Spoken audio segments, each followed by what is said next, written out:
Ongi etorriak Zubiarte saiore euskara izanen da saio honetako ardatza, arlo ezberdinetako pertsoneiekin egoteko aukera izanen dugu, elkarrizketa ezberdinak eginen ditugu euskaldunen mundua hobe ezagutzeko. Gaurkoan Iruñeko hizkuntza eskolara joateko aukera izanen dugu, bertan Patxi Teietxea hobe ezagutzeko aukera izanen dugu, hizkuntza eskolako zuzendari ordea eta euskara irakaslea. Filosofia duzu euskara erakustean? Filosofia, euskara, ez dakit, euskara hizkuntza nire bizitza da. Azkenean, euskara niretzat bizitza da, nik bizimodu egin dut, ez? Eta, beti euskara hizkuntzaren atzean badago filosofia bat, ez? Beti herri baten filosofia dago atzean, kultura, herria, historia. Ez dakit, euskara niretzat maitasuna, bizipoza, lana ere bada, gauza asko, ez da? Kultura, identitatea, maitasuna, esan dut, ez? Nik euskararen alde egiteko gauza asko egiteko prest nago, ez da? Baina batez ere nire filosofiarik importantena da hitz egitea, ez da? Nik hitz egiten irakatsi beharko dut. Azken batean, hizkuntza baten helburu nagusiena da hitz egitea. Zer da hitz egitea? Komunikatzea. Orduan nire filosofia hori da, jendeari komunikatzen irakastea, ezta? Eta komunikazio hori ahalik eta modu honean, modu naturalean, eta hori, pizkanaka, pertsonak euskaraz gure hizkuntza komunikatu beharko dugu, ezta? Lehen esan dut hori herria, historia eta bar. Beste aldetik, euskara hizkuntza ere komunikatzen ikasi beharko dute beste pertsona batzuk. Agian ez dira euskaldunak, baina sentitzen baldin badute euskara ikasi nahi dutela edo gure herrira hurbildu nahi dutela, horiei ere berdin da nongoak diren, Txinakoak, Japoniakoak edo Perukoak edo, horiei ere euskara irakastea eta euskaraz komunikatzen. Hori da, gutxi gora bera nik ulertzen dudan filosofia hitzarekin. Zaila da euskara irakastea? Bai, oso zaila da eta bestaldetik ere oso erreza da. Nik ez dakit, bi gauzak batera, ezta? Gure lan guztietan bezala, azkenean lehendabiziko gauza importanteena da zure lana gustatzea. Zuk oso gustora baldin bazaude lanean, oso motibatuta eta bar, erreza egingo zaizu, edo ez zaizu importatuko edo horrela zenolako oztopoak edo dituzun. Gustatzen baldin bazaizu, erreza izango da erakustea, baina egia da lan guztietan bezala irakasteko ongi irakastea zaila da. Beharko da halako formazio espezifikoa, esperientzia, profesionaltasuna edo ez, eta gero bestelako gauzak, baina lan guztietan bezala empatia eta motivazioa eta hori guztia, ezta? Azken batean hori, pertsonak animatzea eta hori da irakastea.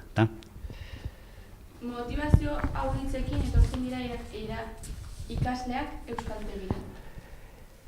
Nik esango nuke gehienetan oso motibatuta daude. Adibidez, nik ematen dute maila altuenak C1 mailan edo, eta orduan pertsona, horietako pertsonek komunikatzeko gai dira, baina sentitzen dira bestelako pausoak behar dituztela, hitz egin aldute kalitate minimo batekin, eta motibatuta daude.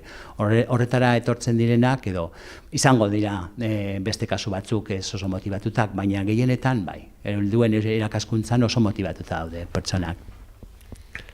Zenbat denbora behar da euskara ikasteko? Modu normal batean, euskaltegira etorriz?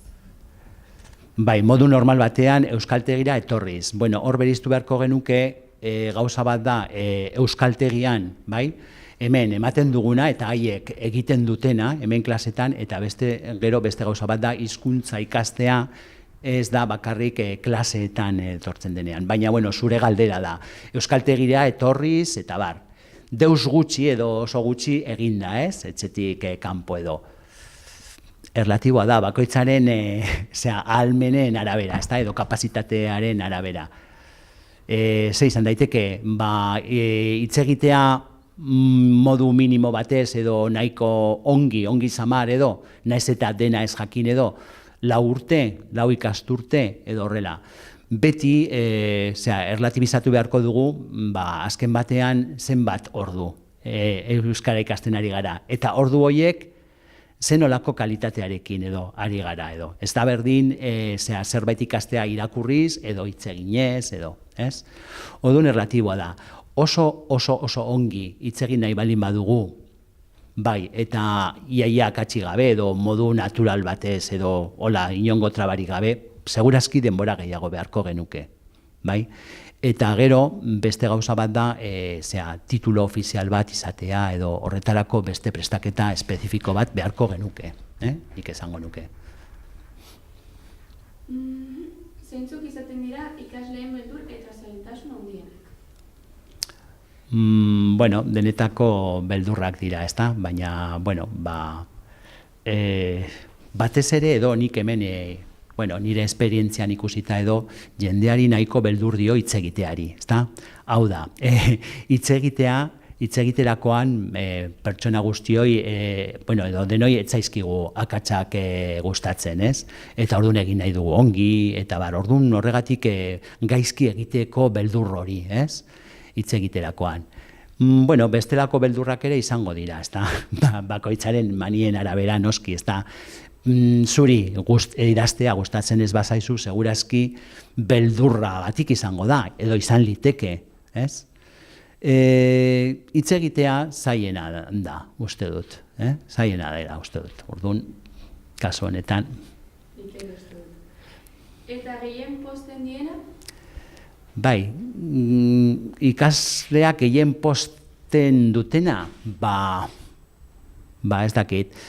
Nik, erantzun erantzun asko izan ditut, edo galdera horiek egiterakoan, ze posten zaizu edo euskara ikasi duzunean edo. Batzuek komentatzen dute oso pozik sentitzen direla Euskal Telebistako programak edo horrela ulertzen dutenean, eta jontxo eta esaten dute, orain lehen ez nekien eta orain ulertzen diet, ez esaten ari diren edo, eta herri batera joaten dira eta dena ez bada edo, orain segitu aldute hizketa bat edo pertsonen artean, eta edo nire ume euskaldunarekin, ikastolako ume horrekin, edo hitz egin aldut modu natural batez, edo. Eta horiek dira gehien hartzen dituzten satisfakzioak, edo. Ze mezu bidaltzen diezu euskara ikasten ari direnei? Euskara ikasten ari diren pertsonei izango nieke eusteko, ez? Beti errazana, gauza guztietan, beti da errazana da hastea eta baina zailena da segitzea eta jarraipen bat ematea. Beraz, nik esaten diet eutsi, merezi du, azkenean fruituak lortzen dira, eta olako, nik esango nuke satisfazio pertsonala, ezta? Lortzen da, haiek ikusiko dute zen bere lorpenak eta konturatuko dira komunikatzeko gai direla. Eta bizi poza sentituko dute. Eta ez dakitenei, denoren bat? Ez dakitenentzat, haiei agian esango nieke etorri, animatu, euskara ikastearekin batera agian deskubrituko duzu beste mundu bat ezagutzen ez zenuena. Munduan beste leiho batzuk irekiko zaizkizue.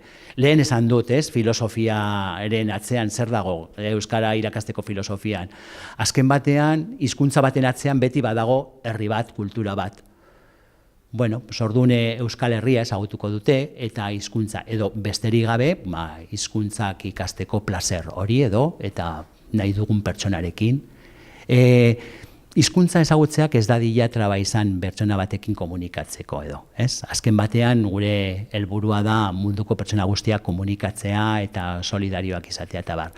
Orduan, gauzarik onena da hizkuntzak ikastea eta hizkuntza horiek erabilita komunikatzea eta laguntzea. 20 inguru, etzen 20 arte edo, ez dakit. Aldatu eta puntu. Bigarren asterako, maiatzaren bigarren asterako. Maiatzaren 20 egun arte. Bale. Gero, ipuin jende guztiak irakurri ahal izateko? Zenbat? Zenbat ipuin? Guztiak ipini. 32 talde daude, Bueno, 30 guk kenduta, nire talde kenduta. Beti, Bai. Finalistas, nola esaten da, finalistas? Hoxe esaten. Finalistak edo... Zer? Azken... Hau eza, Guztiak asko dira.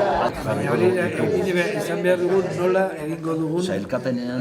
zeinek izango dira finalistak, eta nola. Bueno, behar ditugu, zein diren. Finalistak edo... Kriba bat egin behar dugu. Eta horrekin, 10-ekin, ja hauek, horrekin, ja... Sailkatu direnak. Sailkapenak? Sailkatuta gelditu direnak? Euskaltegiko hormetan jarriko ditugu. Zuek... Garaipena lortzen dena. Ikusteko garaipena lortzeko. Ez, baina garaipena da irabazten duena... Irabazten duena... Zerbait gehiago, ez da? Zer? Sailkatutako... Pintzea. Oso ongi. Bueno, oraindik ez du bukatu lehenengo zaldia. Sailkatutako direnak zer? Sailkatuko direnak zer? Baina ez dut ulertzen, sailkatzea egin da. A ber, Klasifikazioa. A ber, demagun 40 ipuin ditugula. 40 ipuin horiekin zer egin behar dugu? sailkatu.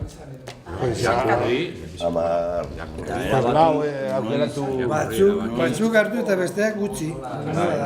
Zenbat sari eman behar duzue? Bat. Bat edo hiru? Jarriko bat. Asteburu bat. Orduan, sailkapena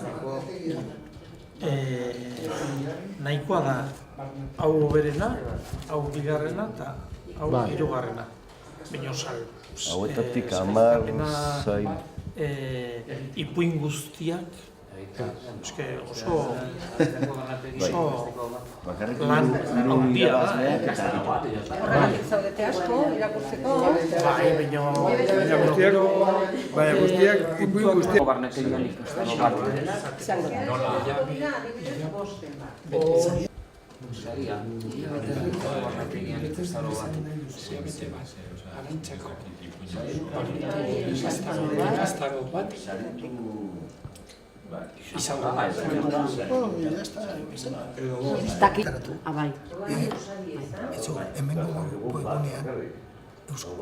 Zubiarteko webgunean. Eta gero, bigarren araua. Eta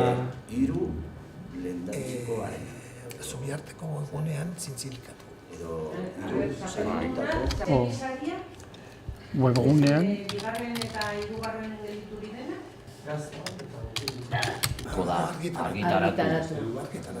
Argitaratu. Bueno. Pues Zubiarteko... Beste bi. Bigarrena Alfonsoren eta hirugarrenaren txat. Eta serioan hartzen baldin dituzte eta... Hirugarrenaren txat. Ilusioa egiten baldin badituzte. Eta orkesten dut eta, joder, saria ez. Behar da gero gauak. Hirugarrena. No, baina hori. Klase batera ez, klase batzuetara hau azaltzera. Baina esan behar diegu dena gezurra dela. Edo, oiak... Orduan, suposatzen da, zuek oiartzen dituzte arauak. Nor gordaituko du gaua edo... Arakin. Behar duzue, hori. Begira, gero nik arau hauekin, bi arau hauekin, baina astu pupurri bat egin dugu, eta hoberenak aukeratuko ditut. Eta hurrengo egunean ekarriko ditut, hurrengo egunean ez dakit Klaserikote dagoen ze B2 mailakoek joan behar dute Estarrabiko batanera doaz. Joan nahi baldin baduzue? Egina. Papelerakoa. Tona zen, guarda edo... Arritzain. Bai, postez, joan Gazta ekologiko begiratzen. Arria etortzeko orozbetuleetatik Atarrabiara. Jokin eta gero joan ziren batanera, eta bi pisu zeuzkan, hiru guardan. Guardentzat. Bai. Beteluetatik, Betelutik. Oroz betelutik, Atarrabiara, Eurritik Atarrabiara, eta bestea, Mendior, eta ez dakit beste ogoitz edo, ez dakit. Beno, denbora, Gorde hori, zuek emango didazue, papera, folio hori emango didazue. Bai, baina zikina dago. Eta txukun jarriko dut, bai? Bi multzo hauekin nahasketa bat egingo dut eta arauliko berenak jarriko ditut. Eta hurrengo gunean, agian hurrengo astean edo ez dakit noiz egin modu. Beste irakasleekin hitz egin behar dutera. Bai? Eta orduan, hirugarren orrialdean.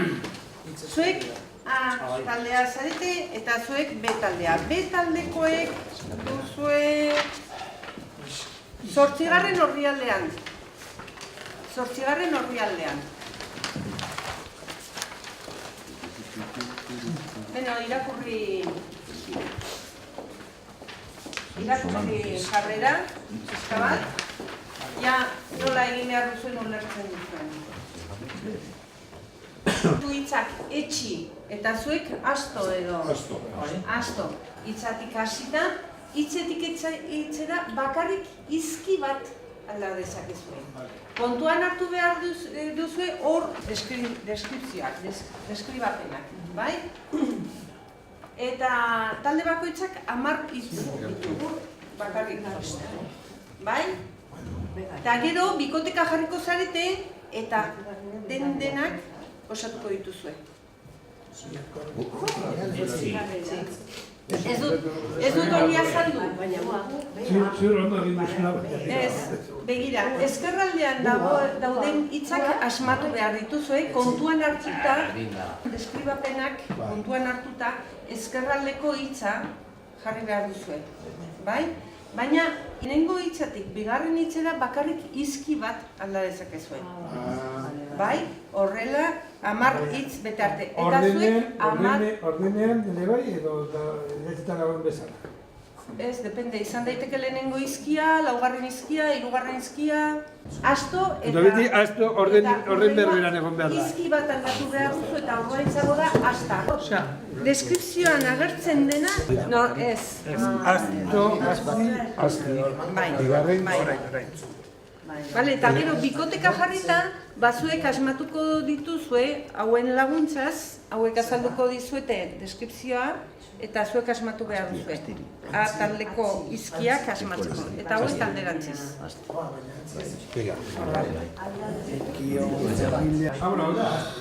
Bigarrena egin duzu? Bai.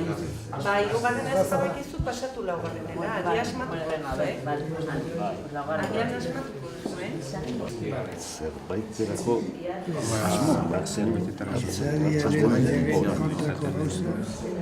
izadiaren legeen kontrako gauza iragarriak egiten dituena. Ahalmen eskutuak Bezaki bizitzeko prestatzen den edozen eraikina. Laugarrena etxe, hori bai. Bai. Orduan, Hirugarrena. Orduan etxe, Ez. Baina hemen aldatu duzu bi... Ez. Bat bakarrik. Hau da, hitz egiteko, Bai, hitz egiteko, bai. Afetu horretan izena. Baina, antxerik gabe. Bai. Hau da, bai. Azti. Mago, bai, azti. Izadiaren Rafael Mirazo. Bai. Ala garrena.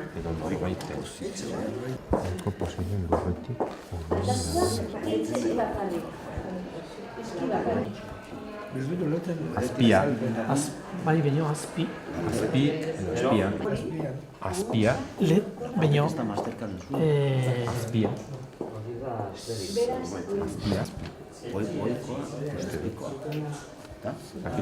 Azpi. Baino... Azretik, azpia. Arrain bat, a ber, arraina. Azpi. Baino ez da zartzen. Arroda.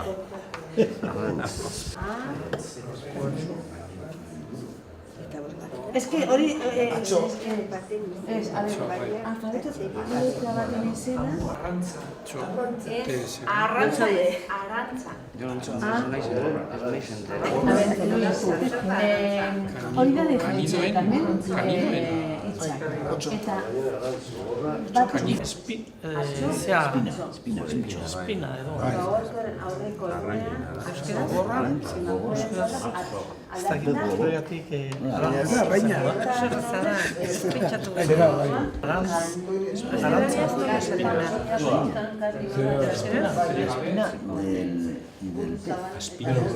Azpin. Joder. Zuaitz. Javier Suez. Espi. Zuaitz. Espi.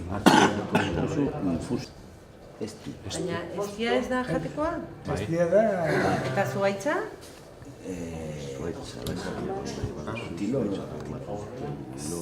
Bai, liburua, bai. Bai, nahi dugu. Zalajain. Zein da? Linde, ipintzen du.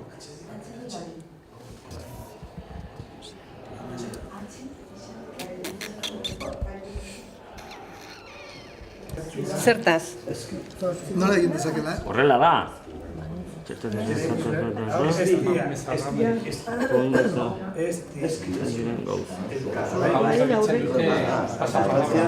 Bai. Osto. Eta osto. Orain entzeratzen. Oso ongi. Kostatu zai, Abarrezka da, adarrak eta... Bai, Nektar eta... Idei... Polen. Atzera egin dezak. Joder. Gaztelaniaz zeldas izaten dira. Bai. Gero, hori bai horretxa, esti. Esti, bai, sustantzia... Idiei estiatzea. Ideia. Osea, Hori da, bai. esti. Bai. Eta nesken izen arabarren diminutiboa, ze izen da? Eski. Ze izen, neskaren ze Bai, izen da? estibaritz. Estibalitz. Estibalintz. Ez. Bai, esti. Esti. Artea, arte platikoak, arte ederrak. Artea da, zuhaiz bat. Bai, artea da. Arte plastiko. Zea... Nola da. Begiratu iztegian, Robles. Pagoa. Eta ez. Artea. Artea da, erderaz. Boj. Ez. Enzina. Enzina. Erderaz enzina. Jota ematen dituena. Hori. Nola da? Artea hori ez dakit. Arte ederra. Erti. Erti da, hau. Bai, Bai, Da, erti. bai. Edo ardiakin, edo... Hori, hau, Uste dute, erabiltzen dela... Baina nik... Itxean... Bizikoan diz, Maria Soltan Estero, bestean. Tezeta, ez? Bai, tezeta. Ez da gitzen estrofetan. Bai, baina... Eta horregatik edatu nintzen. Erdi. Gautarra zara. Erbi.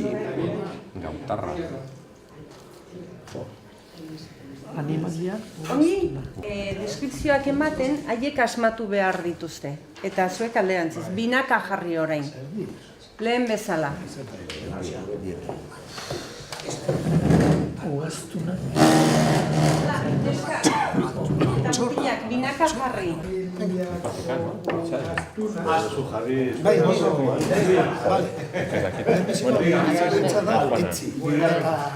Etzi. Lehenbizikoa. Baina jarpenak eman, ez? Bai. Eta nola egin dezakegu hori? Zureak eta gureak. Asmatu behar duzu zuek? Eta gurea. Zurea eta gurea. Horrela zen, no? Bai. Baina, bueno, esan. A ver, Bigarrena. Ez daukagu den hori. A ver. Bigarrena? Nola? Ez da partu. Ez. Baina hau ere, nik ez dut hori, badu beste bat. Vale. Bueno, lehendabiziko bai. Pista bat, bestela ezin duzu. Biharkoaren... Esan lehenbiziko martxa jartzen. Lehendabiziko, norbaitez zerbaiten itxaropena galdu. Dagoen bezala gelditzea onartuz. Amore emanez. Bertan bera utziz. Hori da, etxi. Zuen irakurri duzu, hau ez? Bai. Oso ongo. Bigarrena. Non dago? Bai. Biharkoren urrengo egunen, zein da? Etzi. Biharko, etzi. Uste dut. Biharkoaren urrengo egunean. Bai, etzi. Etzi. Baina etezeta. Etezeta, bai. Etzi. Bihar, aranamun, etzi, Bai. urrengoa, Gaurkoaren Zemea lau edo... Aurrearen kontrakoa. Atze. Aurrearen kontrakoa. Zazpigarrena da? Zazpigarrena. Gaurkoaren, bai, Atzo, bai. emakume zaharra. Gehienetan gutxiespeneko zeintzua du atxo. Atxo zetaz, ez. Atxo ez, no? Ardie.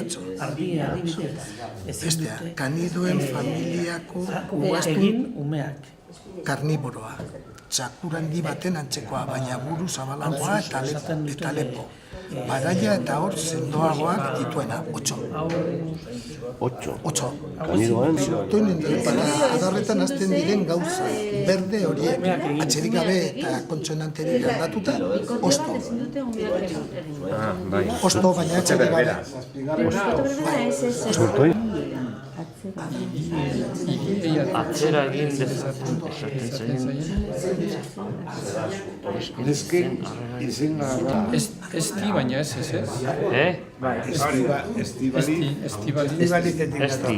Esti ez. Esti. Venga, ba. Artea.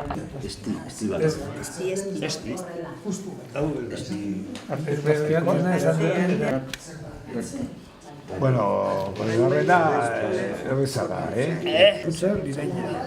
Gerbiak, luzeak. Eta itxasa motzen. Azenarioak gustatukoak.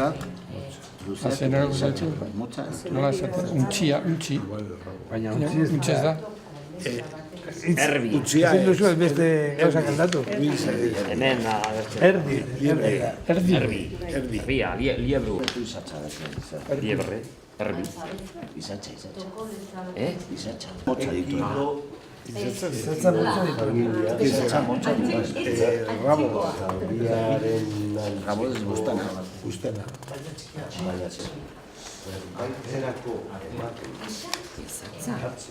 Bueno, da carbón. Eso ikatza. Hori da ikatza. Kola. Bustana.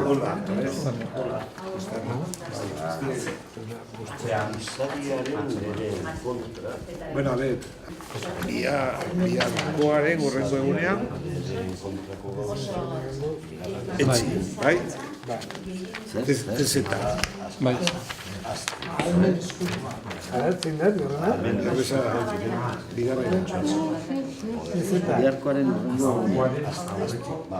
Urrengo egunean, biharkoaren Oso zaila da hori. bai. Hori zen izan. Nik ez dut ulertzen agetxen esan zerbaiten edo norbaiten oiko posizioa dut. Bete urbiltzen dagoen. Etxanda. Ia, etxanda. Erdi ez. Eta bukatzeko Ez da 8. landaren zurtoin eta adarretan hasten diren gauza. berde horiek. Atxeri gabe. Eta konsumoen Soaitzaren udaberrian ateratzen direnak. Udaberrietan ateratzen direnak. Soaitzetan. Esto bereziak. Ez. Soaitzetan udaberrian ateratzen direnak. Udaberrian. Soaitzetan udaberrian ateratzen direnak. Direna. Osongi, osto, baina hori da. Osto. Osto, atzerik gabe eta horrela. Osto. Ez, no? Osto. O-S-T, osongi. Baina, Ostoa. Otso. Baina, hemen aldatu dugu bi. Bai, aldatu baina... Zerbait, bigarrena. Ekido. Nola, ekido? Ekido da, ekido. Ekino. Ala izan. Bale. Familia, ekido. Hau idatzita kontoratzen. Ekinoak. Pollino. Eta, bueno, ekinoa da, no? Bai. Uste dut, no? Ekino. Beste mota da, baina. Bueno.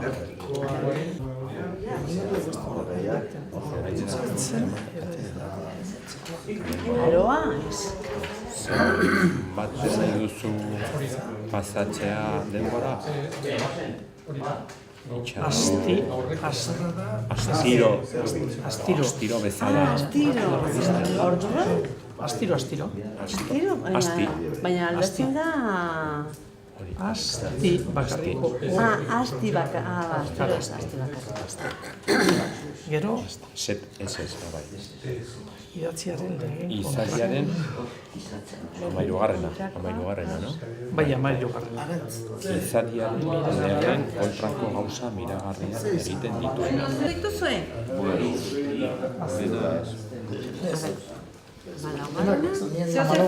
Zerbaiten edo norbaiten oiko posizioa.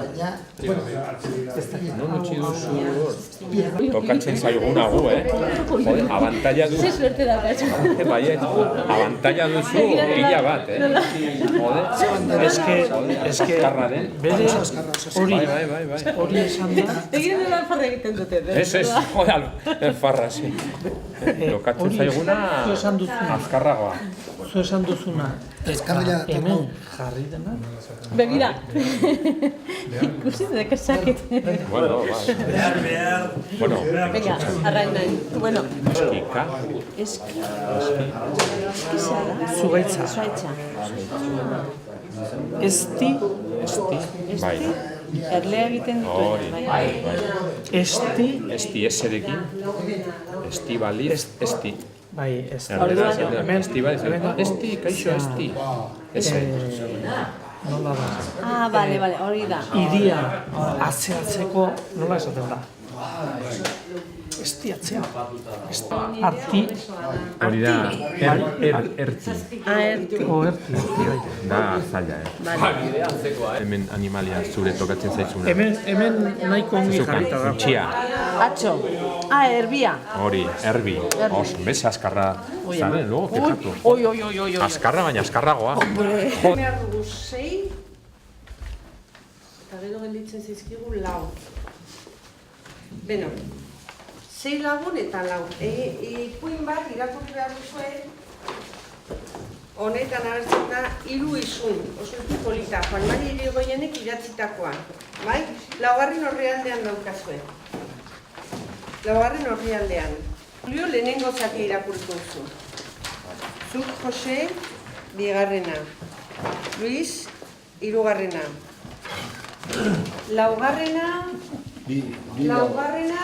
Alfonso. 2 daude, bai. Alfonso.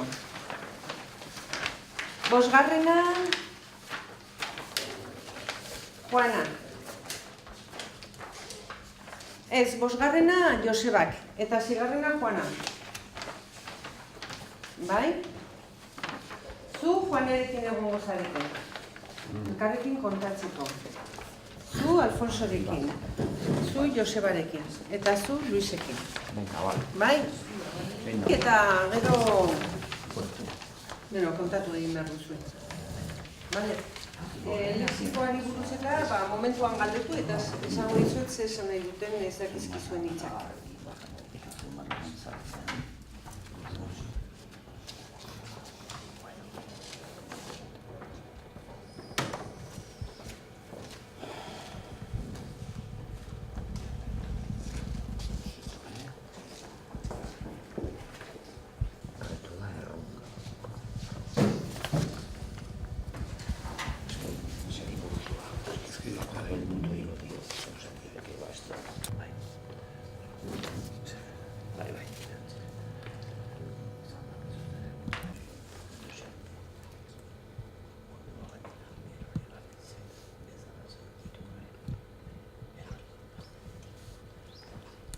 Aquí zertuz, horakako keinu.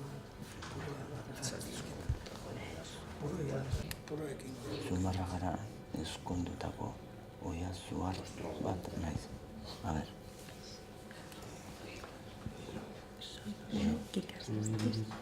Oiazuarra, kasado en Zumarraga. Gara. Alabaina da, sin embargo, alabaina. Eta horrela esan dio. Ertzain, nerea. Eta gaurkoan Iruñeko Aldezarrera etorri gara, oraintxe bertan gonbidatuak azalduko dugu zehazki nun gauden, hizkuntza eskolara etorri gara, baina areto batera ekarri gaitu honera, hizkuntza eskolako zuzendari ordea eta euskara irakaslea. Patxi Teietxea, arratsaldeon. Baita zuri ere. Eta mila esker honera etortzagatik egin diguzun gonbidapena. Zuei eskerrak. Bueno, konta iguzu ze gelatan gaude. Hizkuntza eskolan gaude, baina ze gela dago. Hau da, zuzendariaren gela. Zuzendariaren bulegoa, ez da nerea, Ni zuzendari ordea naiz. Hemen beste persona bat egoten da, Maite Kasero izena duena, aleman irakaslea da, eta, bueno, bere gelara etorri gara zabalxeagoa delakoz, eta erosoago egonen garelakoan. Primeran, zema denbora eramazu hizkuntza eskolan, pentsatzen dira urte desente, ez? Zer esan nahi duzu, nire hile urdinduak salatzen duela nire bilakaera? Ez, imaginatu dut, hemen denbora ja daramazula. Pues bai, 29 urte. Beraz, ja, desente, ezagutzen duzu ongi, ez? Nik uste dut baietz, esan dezakegu, motxila eder bat daramadala nire bizkar gainean. Osongi. Konta iguzu, saio honetan normalean euskara eta lanbidea lotzen ditugu eta bakoitzaren esperientzia entzuteko aukera izaten dugu. Zure kasuan, konta iguzu, noiz ikasi zenuen euskaraz, norekin, zure ama hizkuntza den ala ez? Pues nik euskara ikasi nun Basaburuko herri txiki batean, Igoan, hain zuzen ere. Txerri, ardi eta behien artean ikasi nuen. Eta holaxe, han ikasi. eta modu akademikoan aldiz ja hori Gasteizen ikasi nuen, hango fakultatean ikasi nuen Euskal Filologia. Bino esan bezala, ahozkotasuna, beti dago lotuan ere haurtzarora eta ez dakit, aditzen ditut kilkirrak, gauean, ikusten ditut ipurtargiak, somatzen ditut xaguxarrak eta txerrien irrintziak hiltzen zituztenean. Eta holaxe, bai. Etxean ere euskaraz egiten zenuten? Pues bai, Igoako etxean txerriek ere euskaraz egiten zuten. Bai. Oso ongi, beraz alde horretatik zorteduna izan zara, ezta? Egia esan ez dugu jende askorik aurkitu euskaldun zartzarra edo ez dakit ja zuek zenolako hausnarketak egin dituzen horren inguruan, izan ere aurkitu dugu jendea ikastolan, eskolan edo dena delakoan ikasi duen euskaraz, eta egia esan ez zaio inolako desberdintasunik antzematen euskaldun zar edo euskaldun berriaren artean, primeran hitz egiten dutelako. Esan nahi dut, beste elkarrizketatu gehienek etxean ikasteko aukerarik ez dutela izan horregatik. Eta zu zorteduna izan zara, ez, alde horretatik? Bai, nik egia esan, hori euskaldun askok nik bizi dut gauza aluzinantea da, ez? Olako hizkuntza zahar bat niri modu zuzenean oraindik transmititu izana. Hori oso gauza aluzinantea da, kontuan hartu hizkuntza zahar bat dela euskara. Eta euskal honondik heldu den, niri oraindik ere modu naturalean transmititu zitzaidan. Eta hori gauza marabilloso bat da, ezta?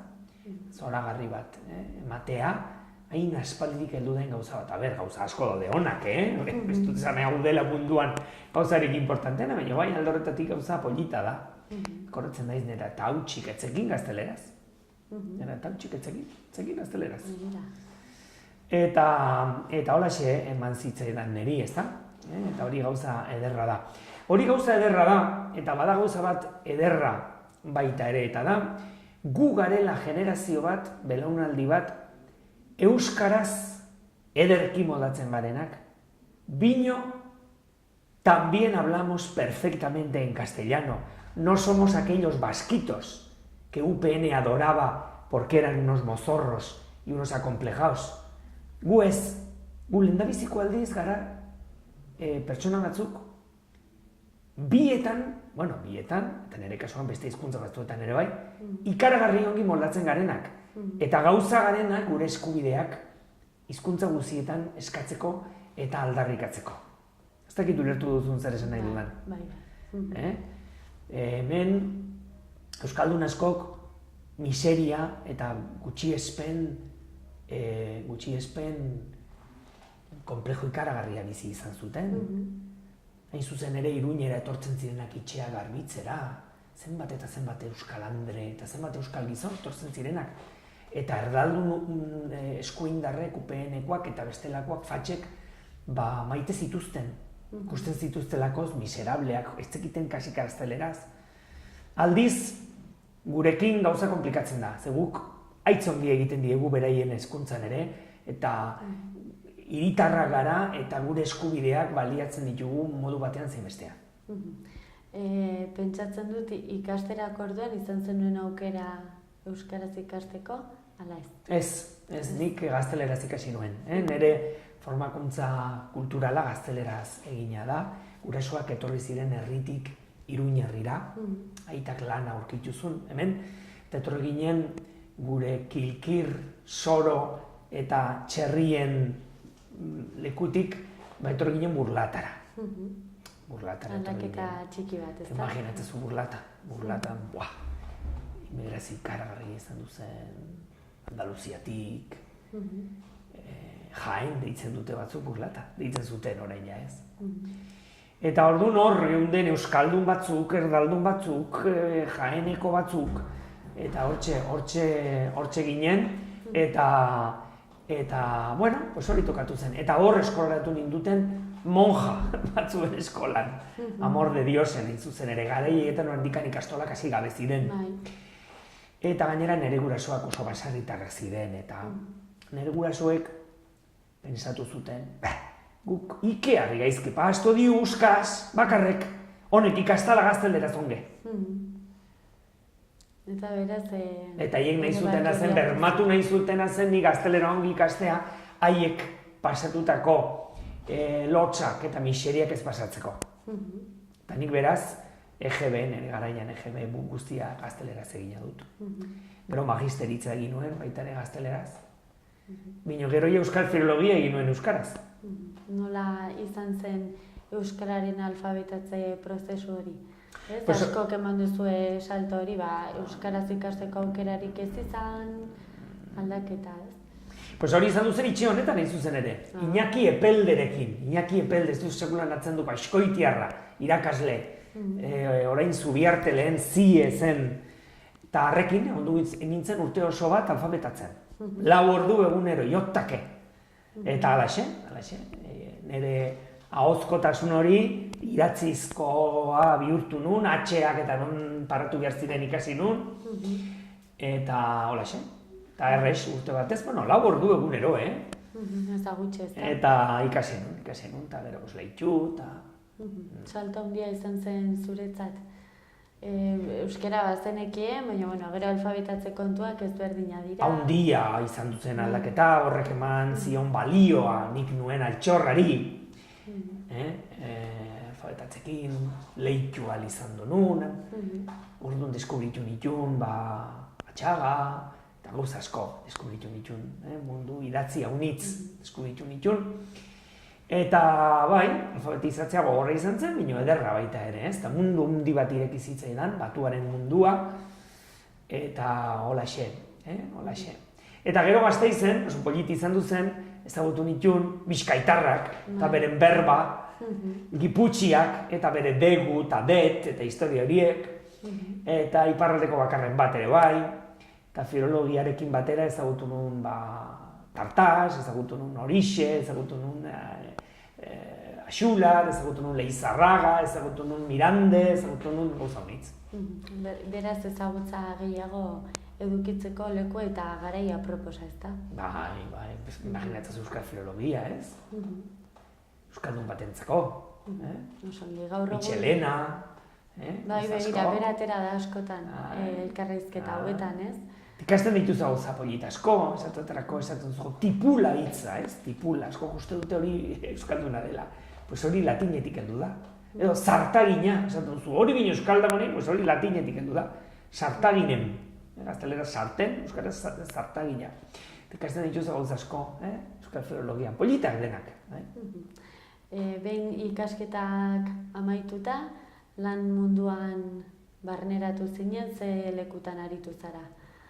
Lanbide asko izan dituzu, karo, jendeak kontatu egu pixka bat denetarik, eta euskararen erabilerari dagokionez, ere lanbidearen arabera asko aldatzen da, kontua.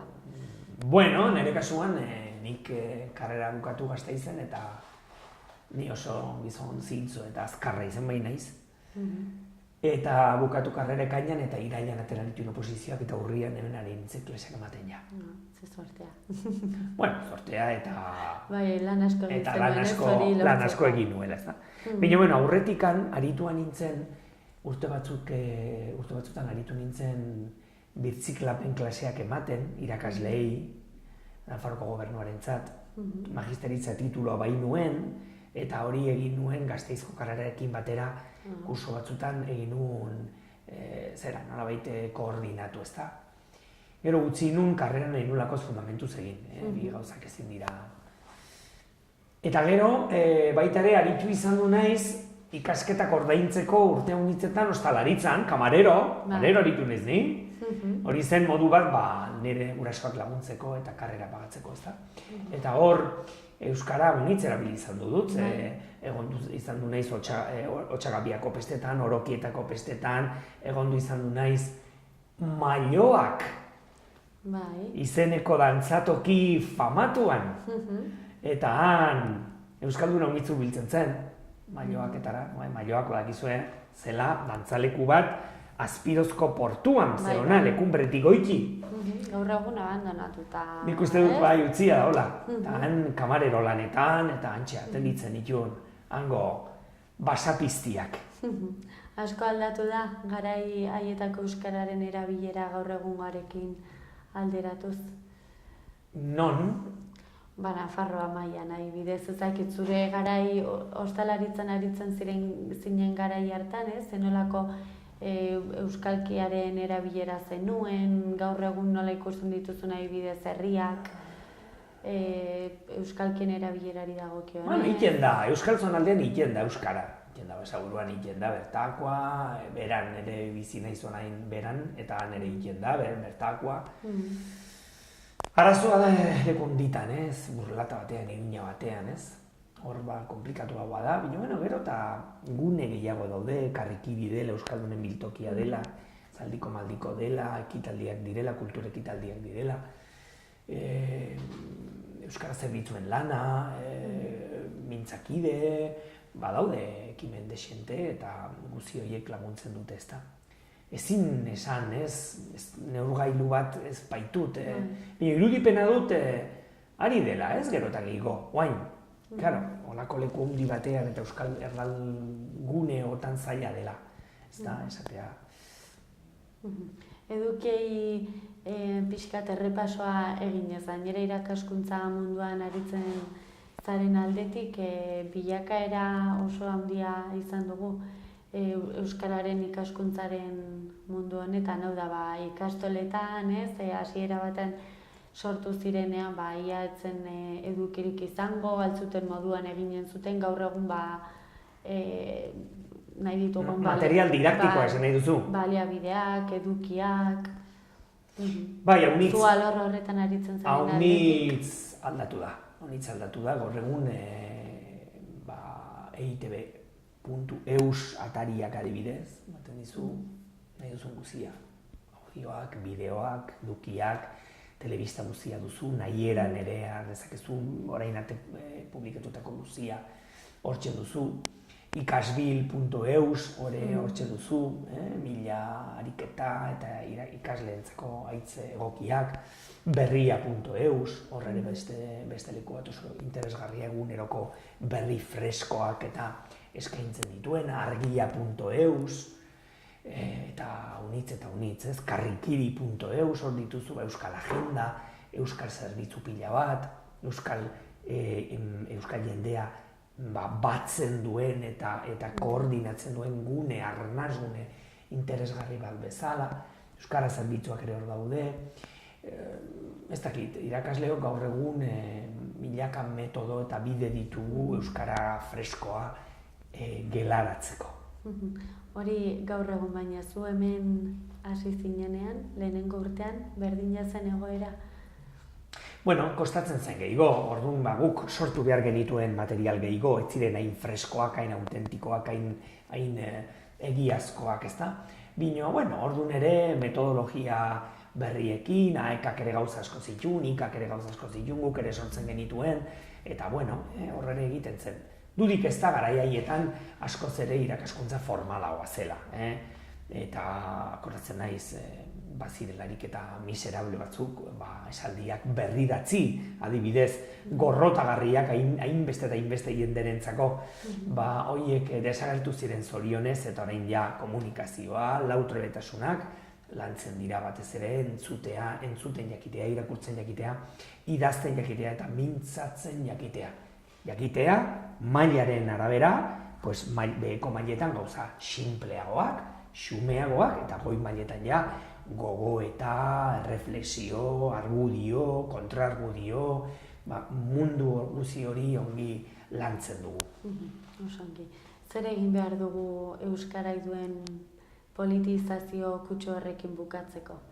Eta hizkuntza bat altxor bat dela mundu guztiari pixkat buruan sartzeko, gaur egun ezin dugu bukatu errealitatea eta batzuentzat euskarak ez du balio bera beste hizkuntza batzuekin alderatuz, hori ikusten dugu begi bistan dago. Gauza zaila da, egin behar duguna da gozatu euskara, zongi pasatu eta erabili. Hori da, euskara da gure territorio libre bakarra, esan zuen Sarrion Aindiak, eta hori da, gozatu euskaraz, bizi euskaraz. Eta hori inork ezin digu deus adierazi, hor gozatu behar dugu. Eta gero bai, gero gauza aluzinanteak ikusten dituzu, adibidez, egun hauetan, jakin dugu, Nafarroako Kontseiluak, Euskararen legearen, Euskararen dekretoa, administrazioan erabiltzeko dekretoari zenbait komentario eta iruzkin egin dizkiola. Eta hori harrigarria da. Harrigarria da Euskararen Kontseiluak ez ulertzea alemanari ematen zaizkion puntuak berberak berdinak beharko lituzkela euskarak izan Nafarroan. Hori, ez badu legelari batek ulertzen, oliten edo herriberrin alemana jakiteagatik 5 puntu ematen badira, euskarak beharko ditu 5 puntu. Nafarroako hizkuntza den heinean, edo niri bestela esan diezagotela alemana non hitz egiten den Nafarroan, 5 puntu emateko eta gutxiago euskarari. Hori, ulertzen ez duen legelariak, nik benetan ez dakit non bizi den. Orduan benetan hori, benetan irakurtzen dituzolako notiziak, esaten zu, zer da hau? Zer da hau? Zer da hau? Alemanari prest daude emateko 5, eta euskarari gutxienez berdin 5. Nik uste du gehiago eman beharko litzaiokeela hemengo hizkuntza dela jakinki, ez da? Nik uste esaten eman behar zaionik 105, pino izu, zerbait gehiago, bestea baino gehiago, ez da? 6, 7, 8, 9, Ino, olako gauzak aluzinanteak dira, nik ez jut entenditzen. Ez jut entelegatzen, erronkarin esango luketen bezala. Ez da posible. Babes instituzional gehiago behar dugu, oraindikan. Bueno, orain ari da lanean, gobernua. Ari da lanean. Ba, nik uste dut Euskararen legea aldatzen ez den bitartean, eta Nafarro guztian ez bada paratzen ofizial. Gero, ba, lekuaren arbera lantzen alda hori modu diferentetan. Nino, haizu, ez du sentidorik, gaur egun interneten, sarean, zu izaten altzare euskalduna eta joaten altzara tafailara, eta horun zeien, zagertu dira zure eskubide guztia. Ez dut zentzu askorik ez. Kutrea da, Euskararen legea kutrea da. Kutrea da eta agian horrein aprobetxatu behar zuten aldatzeko, bueno, urrengoan aldatuko dugu. Ikusiko da. Nola ikusten duzu gure hizkuntzaren etorkizuna? Hemendik urte batzuetara ez dakite... Pues ongi ikusten dituzu bezalako neska gazte majak, euskaldunak zaretenak petu-petoak, kamaralari zera neska gazte jator euskalduna, eta esaten dut aurrera egiten dugu. Jendeak ematen dio indarra hizkuntzari. Jendeak, guk ematen diogu indarra izanen du euskarak. Zenbat erabiltzen dugun, orduan eta zenbat eta gehiago erabili, orduan biziagoa goren da gure hizkuntza. Eta nik uste dut segitzen dugula, gozatzen euskararekin, eta gozatzen dugun bitartean, gozamenerako tresna den bitartean, bizirik iraunen du gure hizkuntza zaharrak. Baina hizkuntza zaharra, berritu behar dena, ez dugu gelditu behar horrekin, ze zaharra, ze zaharra ez, bino berritu eta egunero erabili behar dena. Eta askok ez, komentatzen zigutena, Mitxelenak hori esaten zuen, ez? Kontua ez da, noiz sortu zen edo nondik datorren, ez? Baizik eta zergatik iraunduen hainbeste urtez, ez? Hori erreparatu behar zaio ere, ez da? Euskerari dagokionez. Hori, eta sortu behar dugu zerbait erakargarria, egin behar dugu erakargarriak, goxoak, jendeari gustatuko zaizkionak, ez? Bada hor esaldi bat, euskara ez da galtzen nola da, euskaldunek, erdaldunek ikasten ez dutelako, baizik eta euskaldunak aspergarri hutsa garelako, ez? Bada, esaldi hori beste bat da, baino. Pues ez dugu izan behar aspergarriak, izan behar dugu erakargarriak, gure kulturgintza, gure kultur proposamenak, gure musika, gure antzerkia, gure bersoak, gure sorkuntza, izan behar du erakargarria.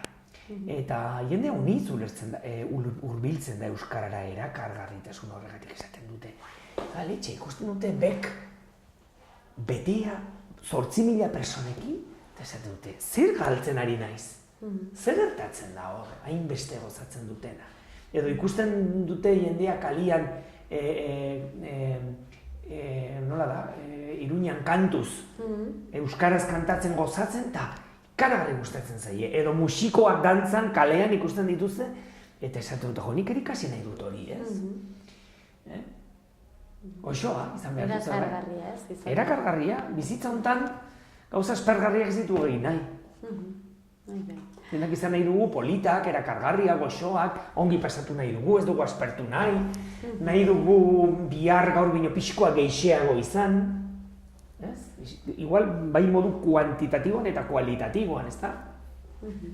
Oso ongi, oso interesgarriak jasan kontatu iguzun guztia, mi esker, Patxi. Motza egin zaitezu, laburra! Ez duzu galdera gehiago? Ez. Egia esan argi gelditu zait kontatu beharreko guztia, beraz mi esker.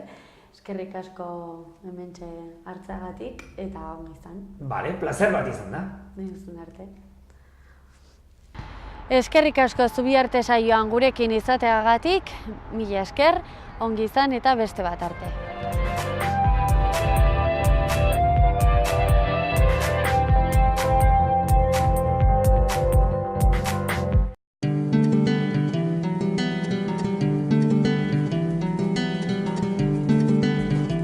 Saio hau Nafarroako Gobernuak diruz lagundu du.